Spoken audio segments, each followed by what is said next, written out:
제가 이제 서두에 공부하는 시간을 갖겠다 이렇게 말씀드렸는데, 공부를 해야 되는 이유가 이런 부분인 것 같아요. 요즘 이제 매크로 얘기를 워낙 많이 해가지고 다들 잘 알고 계시긴 하겠지만 앞으로 일어날 일들에 대한 이야기들이에요. 왜냐하면 어쩔 수 없이 규제 완화가 됐든지 간에 바이백이 됐든지 간에 연준의 정책은 단순히 금리를 올리고 내리고가 아니고 다른 쪽에서 어떤 정책이 나올 수 있다. 근데 그 정책이 나왔는데 SLR이 뭐냐 이게, 이렇게 하지 마시고, 그게 이런 문제 때문에 여기서 이렇게 문제가 생겨서 이런 게 있었는데 그걸 풀어준다는 얘기예요. 그러면 이런 영향이 있습니다 라고 이해하시면은 너무 좋겠다라는 측면인 것 같습니다.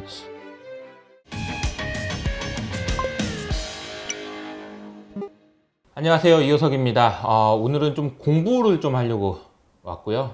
저도 이제 최근에 흥국증권의 김준영 연구원님이 이런 보고서를 쓰셨거든요. 제목이 머니마켓 시장에 대하여라고 하면서 영레포 2조 달러 시대를 이해해야 된다, 이런 보고서를 쓰셨어요. 근데 제가 봐도 이거 어려운데, 이거 오늘 좀 공부를 한번 해보는 걸로 하시죠. 흥국증권의 김준영 연구원입니다. 네. 안녕하세요. 안녕하십니까. 본인 소개를 좀 부탁드리겠습니다. 네, 저 한국증권에서 경제 담당하고 있는 김준영이라고 합니다. 네. 굉장히 어리시더라고요. 영맹이시더라고요. 그리고 이제 방송은 처음이시라고 해가지고 약간 좀 그럴 수 있는데, 오늘의 미션은 영레포 시장을 왜 알아야 되는지, 그리고 이제 이것이 무엇인지, 그리고서 앞으로 금융시장에 어떤 영향을 줄 수 있는지, 여기까지 가야 되거든요. 네. 갈 길이 좀 멀어요. 왜냐면은 일단은 들으시는 분이 영레포? 라고 하는데, 뭐 역의 레포 같은데, 그럼 레포는 뭐야부터 시작해서 다 막히는 게 한두 가지가 아닙니다. 네. 그래서 아마 이제 설명을 이제 쉽게 잘 해주실 것 같은데, 한번 시작을 한번 해보시죠. 왜 이게, 근데 첫 번째 질문이 이거예요. 영레포가 뭔데 이걸 왜 알아야 되는 겁니까? 일단 일반적으로 레포라고 하면요, 이제 자금을 조달하기 위해서 레포라는 것을 사용하게 되는데, 네. 이제 레포를 사용해서 자금을 조달한다라고 하면 채권을 담보로 맡기고요. 채권을 맡기고, 가지고 있는 채권을 담보로 전당포에다가 핸드폰 맡기는 것처럼 네. 채권을 맡겨요. 그리고 그리고 그것에 일정 부분 상응하는 금액을 빌리는 거죠. 돈을 빌려요. 네, 그러니까 제가 돈을 받는 거네요. 그렇습니다. 그게 이제 레포라고 하고. 네, 그거에 이제 반대되는 거라고 생각하시면 되는데, 그러면은 전당포에서 저한테 핸드폰을 주나요? 네, 그렇습니다. 네, 그리고? 그리고 제가 돈을 줘야 되는 거네요? 그러면 그렇습니다. 거꾸로? 아하. 근데 그걸 연준한테 한다라고 연준한테? 생각하시면 돼요. 그러니까 이제 제가 연준한테 제가 가지고 있는 국채를 주고, 네. 그리고 돈을 받아온다, 뭐 이런 개념 아닌가? 이제 반대는 해? 네, 반대로. 헷갈려요. 이게 여러분, 이게 헷갈리거든요. 그래서 다시 한번 해볼게요. 그러니까 연준이 저한테 채권을 나한테 줘요? 담보로? 네, 담보로 줍니다. 그리고 돈을 줘요, 여기로? 네, 그렇습니다. 아하. 그러니까 이제 이런 게 원래는 그렇게, 제가 보니까 첫 번째 페이지에 있는 이 그림이 진짜 인상적이었던 게 2021년 이때까지만 해도 없었는데 이게 거의 2조 달러까지 늘어났다는 거잖아요. 네. 왜 이렇게 되는 거지? 아무튼 근데 첫 번째 질문이 그거 있잖아요. 이걸 왜 알아야 되느냐? 네. 이제 제가 드리고 싶은 말씀이 뭐냐면, 영레포로 돈이 많이 들어가 있잖아요. 이걸 좀 다르게 말씀을 드리면, 원래는 중앙은행이라는 곳에 기존에는 지준이라는 계좌를 통해서 상업은행만이 예금을 예치할 수 있어요. 그러니까 중앙은행의 자금을 예치할 수 있는 곳은 상업은행밖에 없었습니다. 지준 계좌라는 것을 통해서. 자, 이게 지준도 좀 모르시는 분이 있어서 지준 그러면은 지급 준비금이거든요. 네. 그죠? 그러니까 이게 뭐냐면은 은행이 장사를 하다가 망할 수도 있잖아. 네. 야, 너 뭐 하다가 돈 망하면 안 되니까 너 연준한테 돈 맡겨놔. 그래도 네가 망하면 내가 이 돈 가지고 내가 해줄 테니까. 이렇게 해서 지급 준비금이라는 걸 항상 예치하도록 돼 있어요. 네. 그런데 우리가 이제 고민이 되는 게, 얘기가 되는 거는 지급 준비금을 해야 되는 것보다 더 많이 놔두는 게 문제여서 이걸 초과 지준이라고 하죠. 근데 이제 지준이라는 걸 통해서 할 수 있는데, 영레포라는 건 또 다른 개념이에요. 한번. 이제 은행들이 중앙은행에 돈을 두게 되면 초과 지준이 되고요. 초과 지준. 네. 근데 은행이 아닌 주체들이 중앙은행에 돈을 예치를 하는 것과 똑같은 효과가 나는 거죠. 영레포를 사용하게 되면. 그러네요. 그러면 이제 은행이 아닌 기관들이, 은행이 아닌 주체들이 중앙은행에 직접 돈을 예치한다라고 생각하시면 돼요. 그래서 영레포가 잘 이해가 안 되시면 그냥 중앙은행에 내가 직접 돈을 맡기겠다. 중앙은행이라는, 연준이라는 저축은행에 내가 영레포라는 금리를 받으면서 돈을 예금하겠다라고 생각하시면 좀 편하실 것 같습니다. 잠깐만요. 듣는 연준에서 저축은행에 비유해? 막 이러면서 좀 약간 기분 나쁘다고 지금 연락이 왔거든요. 근데 어쨌든 그런 개념이다. 그러니까 원래는 연준한테 원래 그러니까 우리도 그런 거잖아요. 질문을 해보면 이런 거지. 야 어디 신한은행, KB 거기 은행 가서 예금을 할 수 있는데 야 한국은행은 예금 안 받아주냐? 그러면 안 받아주잖아. 한국은행은 안 받아주거든요. 야 은행 아니 뭐 KB 은행에서 한국은행에다가 돈을 맡길 수는 있지. 근데 무슨 어디서 어디가 뭐 한국은행에 돈을 맡겨 이런 개념인데 맞아요. 영래포라는 개념은 은행에서 연준한테 돈을 맡기는 게 아니고 일반 아마도 이제 미국에 있는 다른 이제 기관들이 될 텐데 그런 것이 연준에게 돈을 맡기는 개념이다. 네. 그렇게 하니까 좀 이해가 되네요. 네. 근데 이게 왜 문제가 됩니까? 그러면 이제 그렇게 생각하시면 돼요. 국민은행이나 신한은행이나 우리가 알고 있는 그런 은행들이 있잖아요. 네. 그 예금에 있는 돈들을 네. 빼서 직접 한국은행에 넣는다라고 생각해 보시면 좋을 것 같아요. 그럴 경우에는 은행 입장에서는 지준을 깎이고 지준을 깎고 그만큼 자금이 직접 중앙은행으로 들어가게 된 것이죠. 그러니까 연준 입장에서는 돌려줘야 될 돈은 항상 일정합니다. 그렇죠. 그러니까 연준이 부채는 항상 일정해요. 왜냐면 더 빌리거나 더 줄이진 않았으니까, 더 네. 갚진 않았으니까. 네. 그럼 연준이 부채가 똑같다라고 생각을 하실 때 어. 영래포라는 계정을 통해서 돈이 들어왔어요. 어. 돌려줄 돈이 되죠. 네. 그만큼을 지준해서 깎게 되는 겁니다. 어. 그렇기 때문에 영래포로 돈이 많이 들어오게 되면 은행의 지준이 줄어든다라고 생각하시면 될 것 같아요.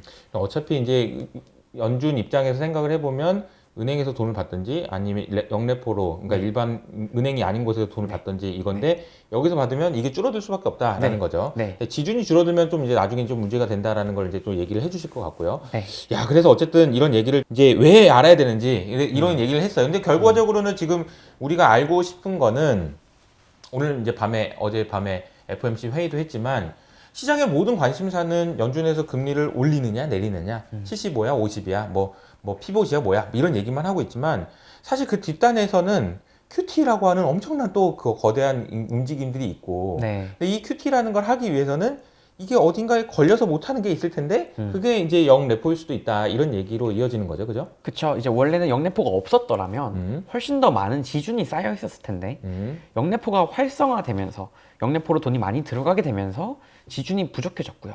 부족한 지준의 상황에서 양적 긴축이 시작이 되다 보니까 지준이 영래포가 없었을 때보다 훨씬 줄어든 상태에서 양적 긴축이 시작이 되면서 지준이 감소가 되는 그러니까 사실 QT로도 얻어맞고 영래포 때문에 줄어들어져 있고 그러니까 지준이 2배로 줄어든다라고 생각을 하시면 될 것 같아요. 그렇군요. 네, 알겠습니다. 그러면 이 페이지를 보면서 준비하신 내용을 보면서 설명을 좀 해볼까요, 이제? 네. 여러분 이제 아셨죠? 영래포, 레포 아셨을 거라고 생각합니다. 이제 코로나 이후에 네. 유동성이 많이 늘었잖아요. 정부가 유동성이. 돈을 직접 꽂아주기도 했고요. 그렇죠. 그 다음에 제로금리로 만들면서 신용 창출도 더 많이 되었고요. 네. 그래서 이 우리 전체 경제를 봤을 때 돈의 양이 많아졌습니다. 통화량이라고 하죠. 그렇죠, 그렇죠. 그 돈이 많아졌어요. 네, 그러다 보니까 이제 남는 돈이 많아진 거죠. 그렇죠. 남는 돈이 많아졌는데 은행들이 금융 규제 때문에 예금을 더 많이 못 받는 상황에 처해졌어요.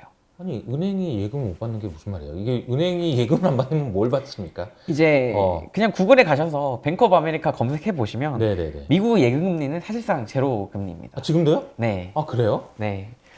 이제 그게 무슨 뜻이냐면 사실상 안 받겠다는 얘기잖아요. 네. 보이콧이잖아 거의. 받기 그냥. 싫다라는 거죠. 네, 받기 싫다라는 받을 수 없다라는 상황을 이제 예금 금리를 제로로 유지하면서 간접적으로 말을 하는 거고요. 그럼 그 돈이 어디로 가는지를 좀 생각을 해봐야 될 것 같아요. 네네. 개인들 입장에서도 사실 우리가 예를 들어서 저축은행에 돈을 넣는 이유가 예금 금리가 더 높아서 넣는 경우도 있잖아요. 그렇죠. 비슷한 개념으로 이제 초단기 국채에 투자하는 초단기 채권에 투자하는 MMF로 이제 머니마켓 펀드로 돈이 흘러 들어갔다라고 생각하시면 좋을 것 같아요. 무슨 이유인지 모르겠지만 미국의 은행들이 예금을 안 받겠다 디마케팅을 하다 보니까 연준에서 금리도 올린다는데 금리 더 주는 데 없어 하다 보니까 이제 MMF로 많이 갔다는 거죠. 네. 네. 이제 일반적으로 MMF라고 하면 이제 초단기 채권들에 투자를 하면서 이제 수익을 돌려주는 그런 펀드라고 보시면 되는데 초단기 채권에 투자하다 보니까 유동성이 너무 좋아요. 언제든지 인출하기가 쉽고요. 그렇죠, 그렇죠. 용이하다 보니까 상당 부분이 가계가 네. 미국 MMF 시장의 상당 부분이 가계가 투자를 하고 있습니다. 사람들이 예금 안 하고 이제 MMF 투자를 많이 했다라는 거죠. 네, 그렇습니다. 그래서 여기 차트 보시게 되면 코로나 이후에 유동성이 많이 늘었기 때문에 예금도 늘고 MMF 펀드도 많이 늘었어요. 네. 근데 이 규제가 언제부터 본격적으로 다시 작용을 하기 시작하냐면 21년 1분기부터 작용을 시작하게 되거든요. 어. 그러니까 코로나 때문에 일시적으로 완화를 해줬어요. 코로나 때문에 일시적으로 규제를 완화해줬고요. 1년 만에 완화를 중단하게 됩니다.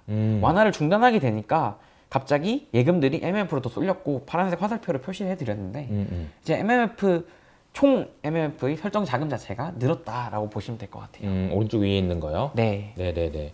그러면 그 MMF를 운영하는 그런 회사들 입장에서는 돈이 물밀듯이 들어왔을 거고, 네. 그걸 어디다 넣어야 되는데, 네. 그게 영래포였던 건가 보네요. 이제 아무래도 그러면 이제 그렇게 보시면 돼요. MMF 펀드 매니저 입장에서 한번 생각을 해볼게요. 네. 단기채에 투자를 하는 것과 네. 영래포에 돈을 넣는 두 가지 선택의 갈림길에 놓이게 됩니다. 아, 그러니까 단기채를 살 수도 있고, 네. 영래포라는 걸로 해가지고 은행, 그러니까 연준에다가 예금할 네. 수 있고 이렇게. 연준은 예금금리를 받는 거죠. 연준의 예금금리. 네. 네. 연준의 영래포 금리를 받는 거죠. 근데 오른쪽 밑에 있는 차트 보시게 되면 잘 안 보이시겠지만 21년 6월 FOMC부터요. 네. 영래포의 금리를 미세하게 한 칸 올려주게 됩니다. 아주 조금 올렸네요. 네, OBP를 올려주게 돼요. 네네네. OBP를 올리게 됨과 동시에 영래포로 돈이 물밀듯이 들어가게 됩니다. 그러면 이제 반대로 질문을 할 수 있겠죠. OBP밖에 안 주는데 0.05%밖에 안 주는데 왜 영래포에 투자를 해? 라고 물어보실 수 있을 것 같아요. 그러니까요. 그럼 그걸 다음 차트에서 한번 보여드리고 싶은 게 보시게 되면 영래포보다 단기 채권의 금리가 더 낮습니다. 더 낮은 구간, 더 낮은 구간이 있어요.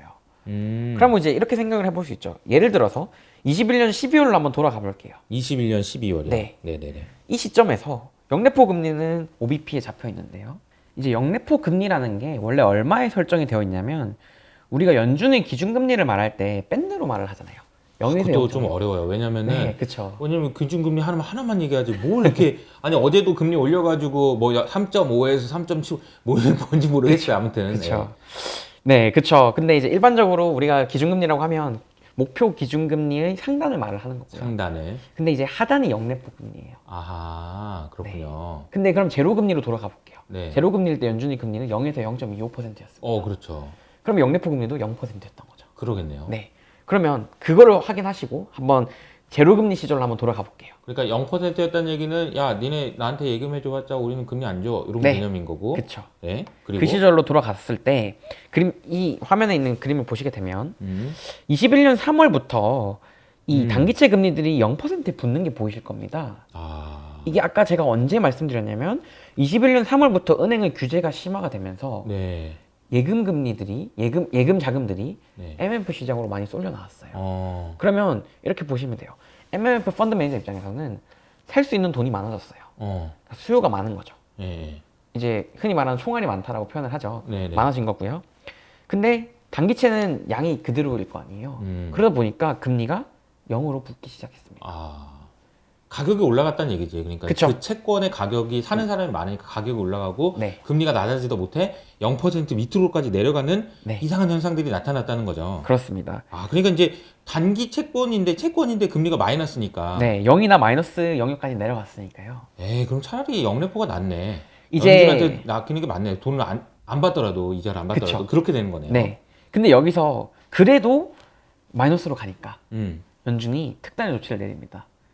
영래포 금리를 OBP 올리게 되는 거예요. 0.05% 올리게 됐고요. 그러다 보니까 21년 6월 FOMC 기점으로 영래포 금리가 OBP 올라가게 되었는데 네.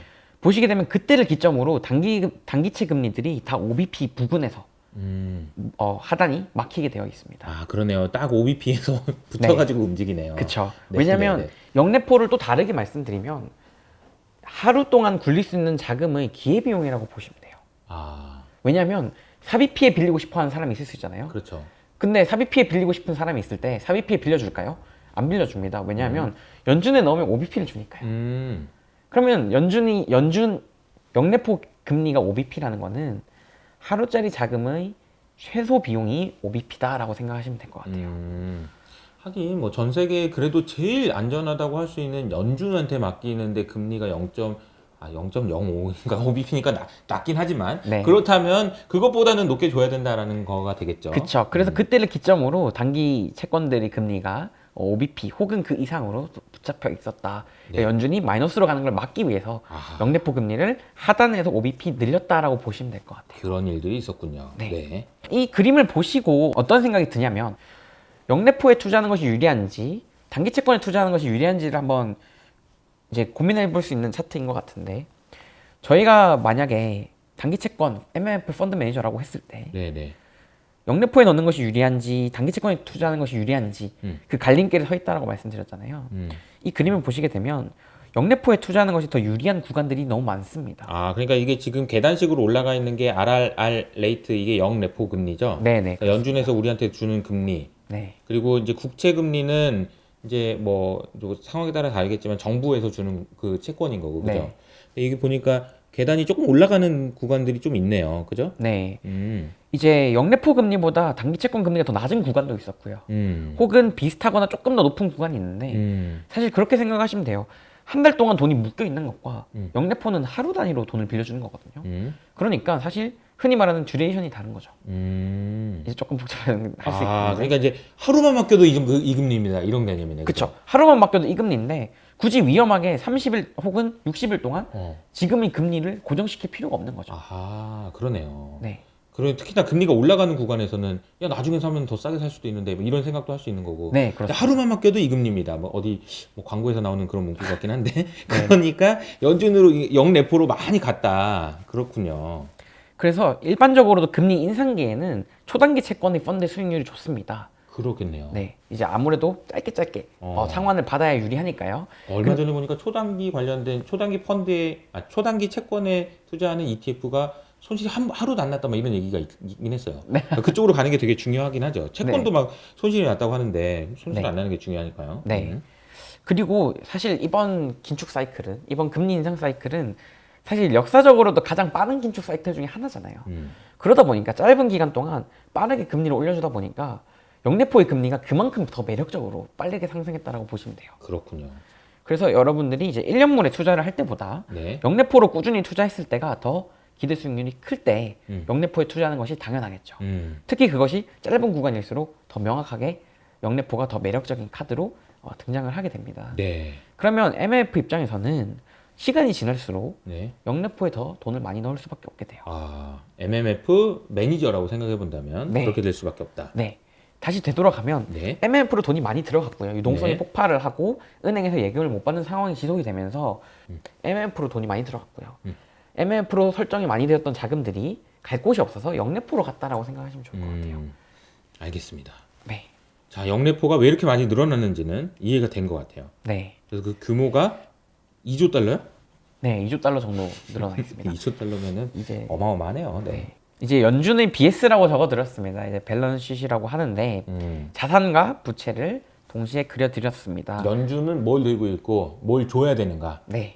내 돈이 있고 남의 돈이 있는데 네. 이쪽 남의 돈 쪽 봐야 되겠죠? 그렇죠. 이제 일반적으로 양적 완화라고 하면 국채를 사들이면서 은행에게 지준을 높여줍니다. 너는 지준을 더 가지고 있게 해줄게라고 해서 지준을 높여줘요. 그리고 반대로 양적 완화라고, 양적 긴축이라고 하면 국채를 돌려준과 동시에 네. 나는 국채를 갚았으니 지준을 줄일 거야라고 말을 하는 겁니다. 네, 그게 네. QT라고 보시면 돼요. 아, 이게 이해되시는지 잘 모르겠어요. 일단 양적 완화 그러면은 일단 양적 완화 그러면 이제 돈 푸는 거 그리고 끝나는데 사실 양적 완화라는 거는 돈을 이제 찍어내서 그러니까 국채를 사는 거니까 연준이라는 곳에 지금 재무제표를 만들어 놓고 이쪽에 이제 쌓이는 겁니다. 아, 나 국채 빌려준 거 있잖아. 나 장부에 써서 여기 써 넣어놓고 그쵸. MBS도 있지 여기다 써놓고.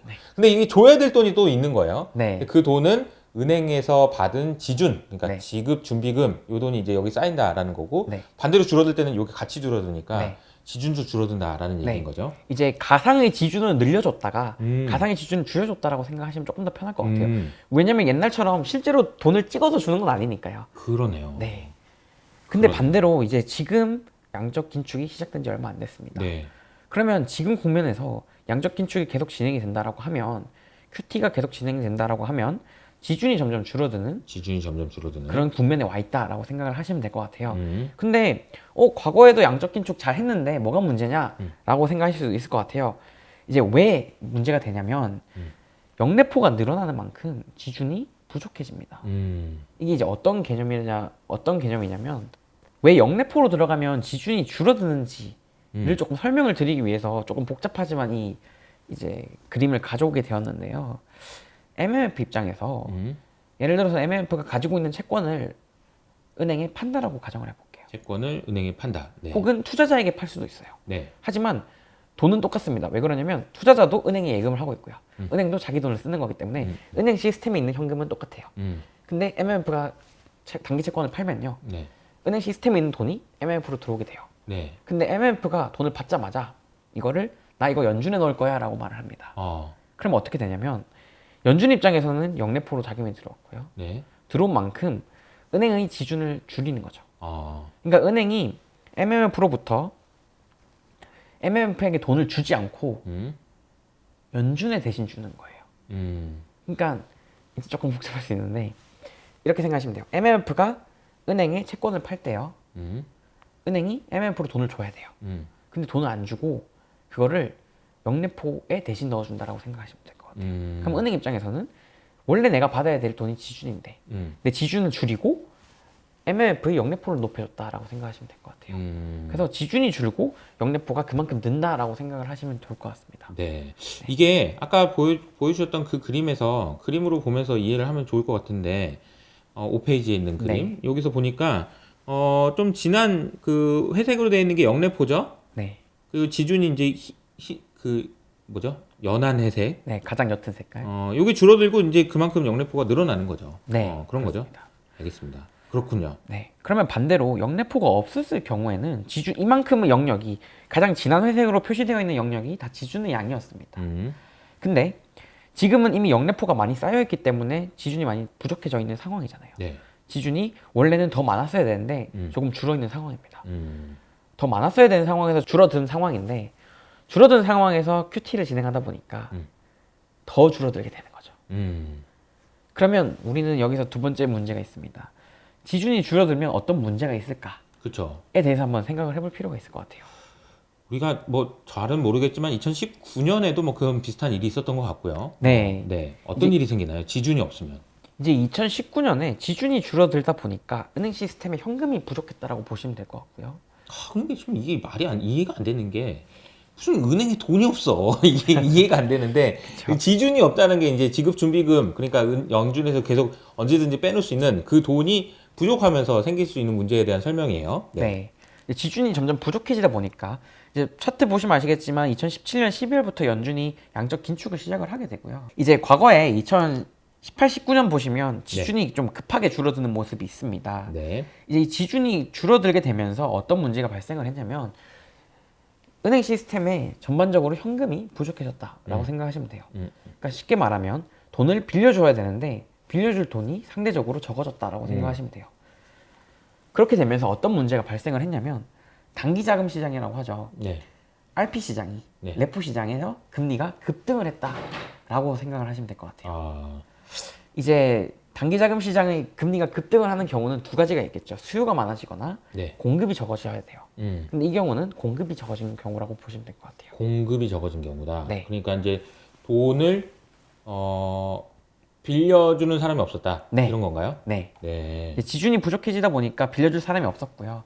그러다 보니까 단기자금 시장을 중심으로 좀 불안 증세가 나타났던 거죠. 그 불안 증세는 하루짜리 레포 금리가 급등을 했던 과거의 경험이 있습니다. 그래서 그걸 흔히 일반적으로 레포 발작이라고 표현을 하고요. 2019년에 있었던 일이죠. 네, 2019년 9월 중순에 있었습니다. 그래서 그때도 사실 지준이 그 정도 됐을 때 단기자금 시장이 흔들릴 걸 왜 몰랐는가를 한번 돌이켜 볼 수 있는데 네. 연준도 사실 2019년 상반기부터 적정 지준량에 대한 연구를 많이 해왔어요. 네. 그리고 은행들을 상대로 서베이도 많이 해왔고요. 근데 그때 연준이 내렸던 결론은 우리는 부족하지 않다. 혹은 적정하다라는 것이 연준의 생각이었습니다. 근데 갑작스럽게 단기자금 시장에서 지준이 점점 줄고 있다 보니까 그 정도 지준이 부족해지다 보니까 단기자금 시장에 문제가 발생을 했고요. 반대로 말씀드리면 연준이 생각했던 것보다 더 많은 지준이 있었음에도 단기자금 시장이 흔들렸다라고 보시면 될 것 같아요. 그러니까 2019년에 그런 발작이 있었던 게 사실 생각해 보면은 하루만 빌려줘 그랬는데 5% 내나 이러면은 진짜 뭐 어쩌라는 거야. 그럼 세금 못 내 막 이러면서 그때 난리가 났었던 기억이 나요. 그래서 갑작스럽게 이제 연준에서 야 그럼 내가 돈 이거 사줄게 그러면서 이제 돈을 뿌려가지고 그건 또 이제 뭐 QE가 아니어가지고 이거는 낮 QE다 이러면서 이제 그때 이제 낮 QE가 탄생한 배경이 되기도 했었죠. 네. 근데 그런 일들이 지금도 일어날 수 있다라는 얘기네요. 그러면. 그쵸. 당장은 아니지만 당장은 그 단기자금 시장의 금리가 되게 안정적으로 잡혀 있습니다. 근데 우리가 지금 뭐 일주일 한 달 뒤만 볼 게 아니잖아요. 그렇죠. 양적 긴축을 사실 한 달만 하고 끝낼 게 아니라 계속 한다면. 연준은 계속 하고 싶어 하고 그리고 어느 정도 많이 쌓여 있는 연준이 자산을 줄이고 싶어 하는 경향이 줄이고 싶어 하고 있잖아요, 지금. 네네. 그러면 QT를 적어도 내년 상반기 혹은 하반기까지도 이어갈 텐데 그러면 이게 언제쯤 문제가 될 것인지를 한번 생각을 해봐야 될 것 같아요. 아, 네, 그러겠네요. 지준이 부족하면 QT를 진행할 수 없다라고 말씀을 드렸는데 그 QT를 진행할 수 없는 상황이 단기 자금이 흔들리는 단기 자금 시장이 흔들리는 상황이다라고 생각하시면 될 것 같아요. 네네. 그래서 이 차트를 보시게 되면 연한 핑크색으로 되어 있는 게 이제 우측 계열로 그려드렸는데 명목 GDP 대비 지준의 양을 한번 그려봤습니다. 아, 네. 이제 명목 그러니까 GDP 미국의 GDP에 비해서 그러니까 은행이 연준한테 맡긴 자금이 얼마나 되는 게 적정한가 이런 네. 비중인가 보네요. 네, 그렇죠. 그러니까 은행이 뭐 들고 있는 7%에서 17%뭐 이 정도 수준에서 움직였네요. 그런가요? 맞나요? 그쵸. 근데 이제 부족할 때를 봐야 되니까. 부족할 때를 봐야 되니까. 이제 그럼 2019년 상반기로 한번 돌아가 볼게요. 2019년 상반기로 돌아가게 되면 GDP 대비, 명목 GDP 대비 지준의 양이 대략 7, 8%대로 접어들게 됩니다. 그럼 반대로 말하면 연준 GDP 대비 지준이 7, 8%대로 낮아질 때 우리는 단기 자금 시장이 흔들릴 수 있겠구나를 한번 생각해 볼 수 있는 거죠. 그러네요. 그러면 이제 우리가 두 번째로 생각해야 될 것이 어떤 거냐면 얼마나 QT를 진행했을 때 단기자금 시장에 위험이 있을까를 한번 생각을 해봐야 되는데 네네. 우리는 역사적으로 QT를 한 번밖에 경험을 못했습니다. 그렇죠. 그렇기 때문에 지난 사이클에 있었던 QT랑 직접적으로 비교해야 될 수밖에 없을 것 같아요. 네. 그러면 우리가 얼마나 QT가 진행이 되었을 때 과거에 부족했던 지준의 양만큼 지준이 부족해질까? 쉽게 말해서 부족한 지준이 언제 오느냐? 그러니까 언제 지준이 부족해지는지를 한번 본 겁니다. 연준이 지금 매달 950억 달러씩 양적 긴축을 진행을 하고 있고요. 그렇죠. 네, 그렇게 하려고 하다 보니까 10달만 지나도 대략 1조 달러가 흘러나게 되거든요. 흘러지게 되거든요. QT를 1년 정도 진행을 하게 되면 1조 달러 넘는 지준이 줄어들게 되는데 그거를 이제 명목 GDP 대비해서 한번 그려봤는데 보시게 되면 23년 하반기만 되어도 명목 GDP 대비 지준이 과거에 2019년 상반기 수준까지 떨어지는 걸 확인하실 수 있을 것 같아요. 그러니까 양적 긴축을 지금 속도대로 계속 진행을 하고 역내포가 더 늘거나 줄지 않는 경우에 23년 하반기에는 문제가 발생할 수 있다는 거죠. 이제 이거를 막기 위해서 연준이 어떤 조치를 할 수 있을까에 대해서 한번 고민을 해볼 필요가 있다라고 생각을 합니다. 네. 사실 제일 좋은 거는 QT를 멈추는 건데요. 네. QT를 멈추는 건 애시당초 연준의 의도와는 조금 다르잖아요. 연준이 긴축을 하는 국면에서 금리도 올리고 양적 긴축도 하려고 하는데 지준이 부족해지는 것이 문제가 되어서 QT를 멈춘다라는 것은 사실 그렇게 시장에도 좋은 시그널은 아닌 것 같습니다. 아까 맨 처음에 지준이 부족해졌던 원인 중에 하나가 역내포로 많이 자금이 쏠렸기 때문이거든요. 역내포로 묶여있는 자금들을 최대한 지준으로 다시 빼내는 작업을 할 필요가 있을 것 같습니다. 만약에 역내포에 있는 자금들을 역내포에 있는 유동성을 지준으로 뺄 수만 있으면요. 연준이 양적 긴축을 내년까지 진행을 하더라도 충분히 안정적으로 진행을 할 수 있겠다라고 생각하시면 될 것 같아요. 자, 그러면은 이제 이점에서 정리를 좀 해보면은 연준이 양적 긴축, 그러니까 들고 있는 채권을 좀 줄이는 그런 정책을 쓰기 위해서 문제가 될 수 있는 게 이제 지준이 없기 때문에 문제가 된다. 그럴 수도 있다. 네. 그리고 이제 과거 2019년에 사단이 났을 때를 보면 이쯤 되면 사단이 날 것 같다라는 게 이제 내년 초 정도 내년 중반 정도 네, 중반에서 하반기 정도 되면은 그런 문제가 생길 수 있는데 그걸 뻔히 아는 연준이 가만히 있겠냐?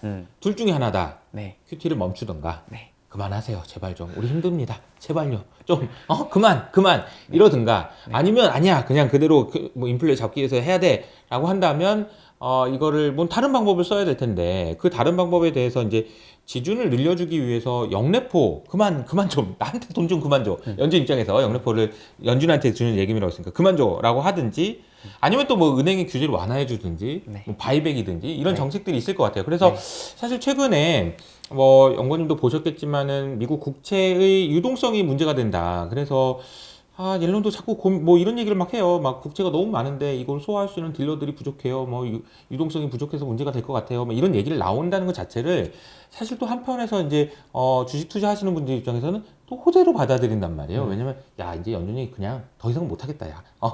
이런 생각을 하기 때문에 그래서 앞으로 나올 수 있는 정책이나 이런 부분에 대한 설명을 좀 해주시면 좋을 것 같습니다. 이제 바이백인데요. 음. 바이백부터 조금 설명을 드릴게요. 바이백. 네. 네. 바이백이라고 하면 어떤 거냐면 양적 완화랑 양적 긴축은 중앙은행이 진행을 하는 거고요. 네. 이제 발행되어 있는 국채를 사고 파는 거죠. 그렇죠. 연준이라는 중앙은행이. 그렇죠. 바이백은 재무부가 즉 채권을 찍어낸 주체가 음. 되사주는 거예요. 즉 빌렸던 돈을 시장에 되갚는다라고 생각하시면 될 것 같아요. 그러니까 내가 그러니까 미국 정부 입장에서 야, 올해 뭐 해가지고 이렇게 계산해 보니까 뭐 10조 빌려야 될 것 같다 했다가 아니 2조는 가져가 뭐 이런 느낌인 거죠. 네, 그렇죠. 다시 되갚는 다시 거죠. 사주는 거죠, 네. 다시. 그렇게 되면 이제 어떤 식으로 효과가 있냐면 거래가 잘 안 되는 비지표 장기물들을 사주려고 하고 있어요. 이제 그런 채권들을 사주게 되면 아무래도 거래가 안 되는 채권의 수가 줄어들기 때문에 그렇죠. 채권 시장의 유동성 제고에도 조금 도움이 될 것 같고요. 그리고 두 번째로는 만약에 정부 예산이 줄어들지가 않는다면 바이백 해준 만큼 재원을 따로 또 조달을 해야 돼요.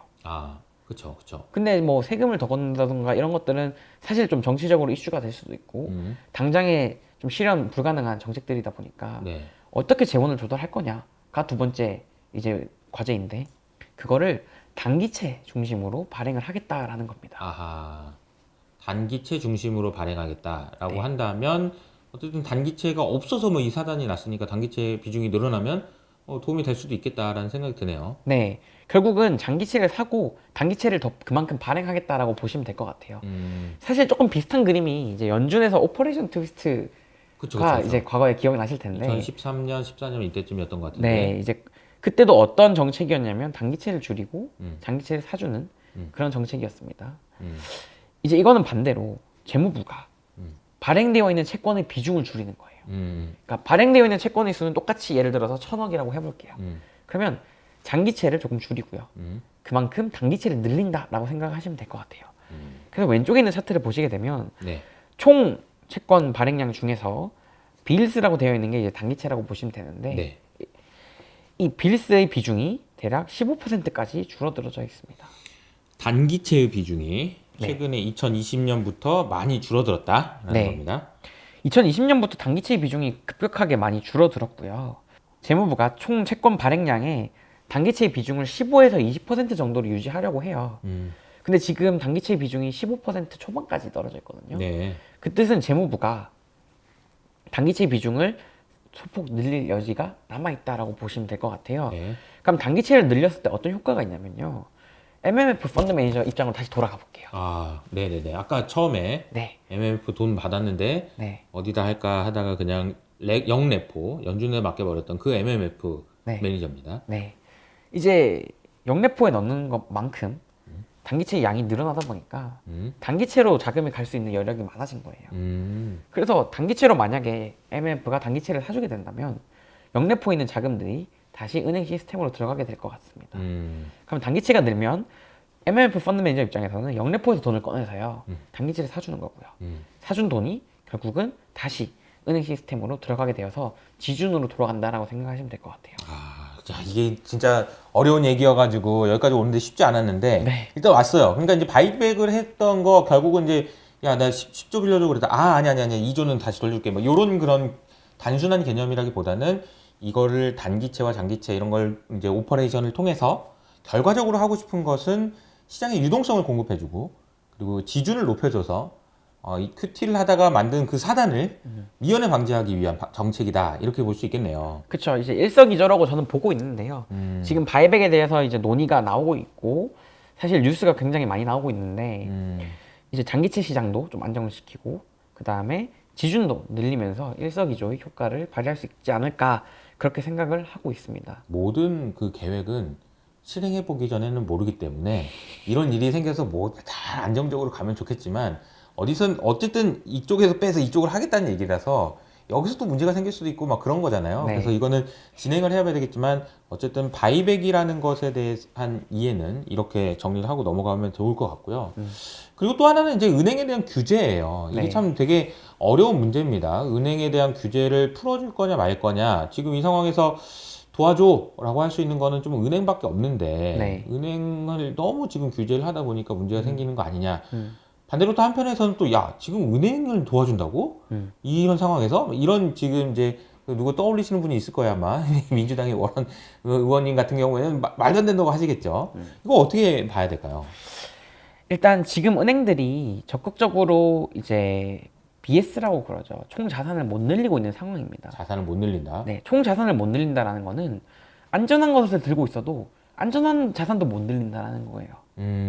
쉽게 왜요? 말, 이제 SLR이라고 하는 규제로 돌아가야 돼요. SLR. 네. 자 어려운 어려운 용어가 많이 나오는데 자 SLR이라는 규제입니다. 네. 네, 이제 그냥 줄여서 레버리지 레이시오라고도 많이 말을 하기도 하고요. 그럼 이 규제가 뭐냐? 옆에 이제 사이즈 컨스트레인트라고 제가 적어드렸어요. 네. 총 사이즈, 총량. 네, 총량, 전체 덩치를 규제하겠다라는 거거든요.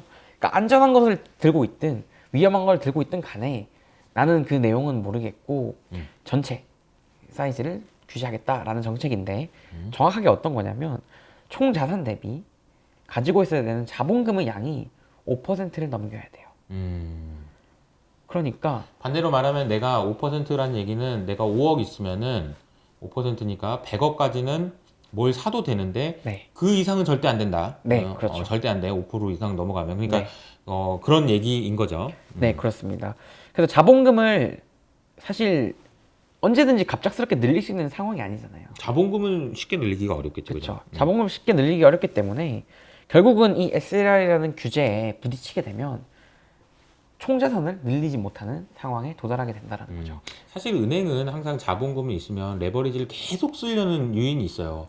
아니 언제든지 쓰기만 해도 뭐 뱅크런만 안 일어나면은 그 돈 계속 투자해가지고 돈만 벌면 문제가 없거든요. 그렇죠. 항상 그 유혹에 이끌릴 수밖에 없기 때문에 규제를 해놓습니다. 야, 너 5억 있으면 100억까지만 해. 200억, 300억까지 할 수 있는 거 알아. 그러나 100억까지만 해. 이런 거잖아요. 이 그림에 보면 재밌는 게 웰스파고 같은 경우는 6%잖아요. 그때 네. 한번 얘네들 큰 사고 하나 쳐가지고 너는 절대 너 6억 있어야지 100억만 할 수 있다. 이런 거 지금 규제해 놓은 거잖아요. 그죠? 네, 아직까지도 웰스파고 같은 경우는 이제 넷플릭스의 다큐멘터리로도 잘 되어 있는데, 그렇죠. 네, 아직까지도 규제를 좀 강하게 받고 있다. 그러니까. 좀 그렇게 생각하시면 될 것 같고요. 그러니까 은행이 못 산다 하는 거죠. 지금 국채든 뭐든 이런 거를. 그렇죠. 그러니까 이제 웰스파고를 제외한 나머지 이제 주요 은행들의 SLR 비율을 보게 되면 네. 이제 밑에 그림 7번과 8번이 그려드렸는데 5% 초반까지 이미 규제가 다 이제 5% 초반까지 내려와 있어요.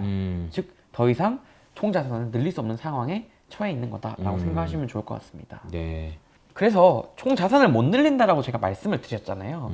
그림 10번을 보시게 되면요. 상업은행의 총 자산 자체가 제자리 걸음을 하고 있습니다. 더 이상 뭘 살 수가 없는 거예요. 말씀하신 대로. 그리고 은행이 뭘 살 때 현금이 필요하잖아요. 네. 그 현금이 어디서 나오냐면 예금을 받으면 되죠. 예금을 받으면 이제 부채에 예금이라는 게 쌓이고 자산에 현금이 들어오게 됩니다. 네. 그럼 그 현금으로 대출을 해주거나 채권을 사거나 투자를 해서 이제 그 사이의 차익으로 수익을 버는 게 은행의 비즈니스 모델인데 네. 더 이상 총 자산을 못 늘리다 보니까 아하. 예금도 안 받겠다가 되는 거예요. 아. 받을 수가 없는 상황인 거죠, 사실. 그럼 처음에 왜 그 질문이 있었잖아요. 아니, 은행이 예금을 안 받으면 뭐야? 그런데 그게 그런 이유였군요. 네, 맨 처음에 이제 예금을 못 받아서 MMF로 자금이 흘러 들어갔다고 그러니까. 말씀드렸죠. 여기서 여기 문제가 해결되네. 네. 그러니까 정부의 규제 때문에 더 이상 뭘 살 수도 없고 자산을 늘릴 수도 없는데 예금 이걸 받을 수 없다 이런 얘기가 됐다는 거네요. 네. 그래서 왼쪽에 보시게 되면 그림 9번처럼 이미 이제 은행의 이름은 지우고 제가 이제 다양한 상품들을 가져왔는데 사실상 예금 금리가 0%입니다. 이제 아까 맨 처음에도 말씀드렸지만 그냥 뱅크 오브 아메리카나 시티뱅크 들어가셔서 이제 예금 금리를 보시게 되면 사실상 0%의 제로 금리를 준다라고 보시면 될 것 같아요. 디마케팅이라고 봐야죠. 네. 좀 전에 은행의 총 자산이 더 이상 못 는다라는 걸 보여드렸잖아요. 네.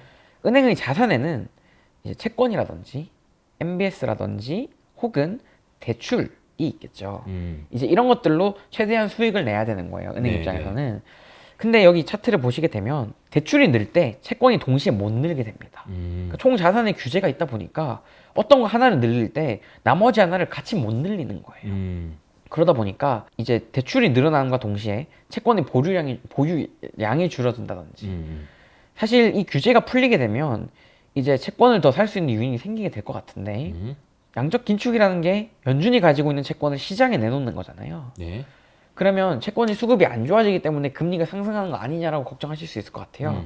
근데 이렇게 규제를 완화를 해주면 은행이 어느 정도 채권을 살 수 있는 유인이 생길 수밖에 없다라고 생각하시면 좋을 것 같습니다. 그러니까 아무리 제가 눈을 씻고 봐도 연준이 들고 있는 미국 국채를 시장에 내놓게 되면 누군가는 사줘야 되는데 해외에서도 지금 못 산단 말이에요. 사줄 수 있는 유일한 구원. 네. 네가 그래도 튼튼하니까 사줘. 네. 라고 얘기를 하고 싶은 마음이 굴뚝 같을 건데 네. 이게 규제 완화라는 이야기 때문에 함부로 말은 못하고 네. 끙끙대고 있는 거 아닐까 그런 생각이 드네요. 네, 맞습니다. 요것만 완화시켜주면 은행에서 좀 사주고 이런 일도 생길 수 있는 거고 그러니까 여러 가지 문제들이 해결될 수 있다. 그럴 수 있을 것 같아요. 네. 네. 이제 연준 위원들과 옐런이 한 코멘트들을 제가 조금 정리를 해봤어요. 네. 근데 거기에 보시게 되면 특히 월러 같은 경우 마지막 문장을 보시게 되면 영래포 기구, SLR 규제 등 유동성을 지원할 통화 정책이 충분히 있는 상황이다 라고 말을 해요. 쉽게 말하면 영래포에 있는 유동성을 활용하자라는 거고요. 두 번째로는 은행들이 더 이상 몸집을 못 키워서 채권을 더 못 사는 상황이고 더 활발하게 예금을 못 받는 상황에서 금융 규제를 조금 풀어줘서 이런 것들을 해결하자라는 거죠. 그래서 이번 이제 제가 말씀드렸던 영래포에 있는 유동성을 풀어내는 방법, 바이백을 통해서 그리고 SLR 규제를 완화해서 은행들이 조금 더 원활하게 예금을 받고 채권을 사고 대출을 해줄 수 있도록 정책을 조금 풀어주는 것들이 이미 연준 위원들 사이에서는 계속 언급이 되고 있다라고 생각하시면 될 것 같아요. 답이 없다는 거를 알고 있을 겁니다. 네, 답이 없다는 거를 이렇게 안 하면 네. 여러분들도 한번 생각을 한번 해보시죠. 그 은행의 규제를 풀어주는 것이 맞을까? 근데 은행 미운데 해주는 게 맞나? 근데 그걸 안 해줬을 때 생길 수 있는 문제들이 있기 때문에 풀어줘야 된다는 논리. 그냥 미우니까 하지 말자라는 논리. 이게 뭐 어떤 게 맞는 건지 이건 좀 판단의 영역인 것 같아요. 정치적인 문제이기도 하고요. 그쵸. 이제 그렇지만 이제 만약에 극한의 상황으로 갔을 때, 그쵸. 혹은 금융시장이 좀 불안할 때, 어떻게 해서든 간에 유동성들을 최대한 활용을 해야 될 거고, 또 문제가 되는 근본적인 원인들을 해결을 하고 근본적으로 문제가 되는 부분들을 해결을 하고 싶을 겁니다. 네. 그래서 이런 부분들에 대해서는 계속 언급이 되고 있고요. 아마 앞으로 시장을 보실 때 이제 바이백이라든지 영래포 관련되어서 혹은 SLR 규제, 금융 규제 완화에 대해서 좀 이야기가 되면 이런 배경이 있다라는 거를 조금 확인하시면 좋을 것 같습니다. 제가 이제 서두에 공부하는 시간을 갖겠다 이렇게 말씀드렸는데 공부를 해야 되는 이유가 이런 부분인 것 같아요. 요즘 이제 매크로 얘기를 워낙 많이 해가지고 다들 잘 알고 계시긴 하겠지만 앞으로 일어날 일들에 대한 이야기들이에요. 왜냐하면 어쩔 수 없이 규제 완화가 됐든지 간에 바이백이 됐든지 간에 연준의 정책은 단순히 금리를 올리고 내리고가 아니고 다른 쪽에서 어떤 정책이 나올 수 있다.